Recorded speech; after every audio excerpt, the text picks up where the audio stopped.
با تشبث مقامات اجرایی حاکمیت دولتی و بخش کار با جوانان و ورزش شهری ترسونزاده اینچنین صاحبکاران محلی در دهه به نام یولداش اشورов مسابقه کشاد اوید به گشتین ملی برگزار کرده شد. در مسابقه شماره زیادی پهلوانان از شهر و ناحیه‌های مملکت و جمهوری ازبکستان اشتراک نموده بین هم قوا آزمایی کردند. رفت مسابقه را داوران درجه جمهوریوی و بین المللی نظارت بردند. تدبیر مذکور با مقصد عمومی‌گردانی ورزش و ترغیب طرز حیات سالم بین اهالی کشور بخصوص جوانان و نورسان روی کار گرفته شده است. ذکر باید کرد که در دایره معرکه ماهواره جوانان چنین چاره‌بینی‌های سطح بلند در تمام مناطق کشور گذرانیده می‌شوند که این از دستگیری همیشگی حکومت کشور نسبت جوانان و نورسان درک می‌دهد. برای تبلیغ طرز حیات سالم و احیا نمودن عنعنه‌های ملی امروز گشتین ملی در دایره ماهواره جوانان تاجیکستان رفته ایستاده است. در این گشتین ملی از تمام گوشه کنار جمهوری تاجیکستان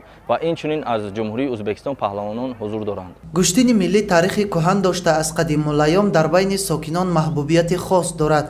پیر و برنا و جوانان و نورسان هنگام برگزاری جشن و عیدهای ملی در میدانهای کشاد طبیعی جمع می آمدند و قوای بازوی خود را با همدیگر می سنجیدند. با شرافت صاحب استقلالی کشور در برابر احیای رسم و آیین‌های ملی نمودی ورزش گشتین ملی نیز در بین جهانیان معروف و مشهور گردید که حالا با این طرز و اصول و قاعده های خاص گشتینگیری در مملکت مسابقه های بین المللی نیز برگزار کرده می شوند که پهلوانان تاجیک در چنین چاره‌بینی ها پرچم تاجیکستان را بلند می بردارند. همین طریق در رفت مسابقه کشاد گشتین ملی به غالبان آن از جانب کمیته تدارکات تحفه های مالی و پولی تقدیم گردید.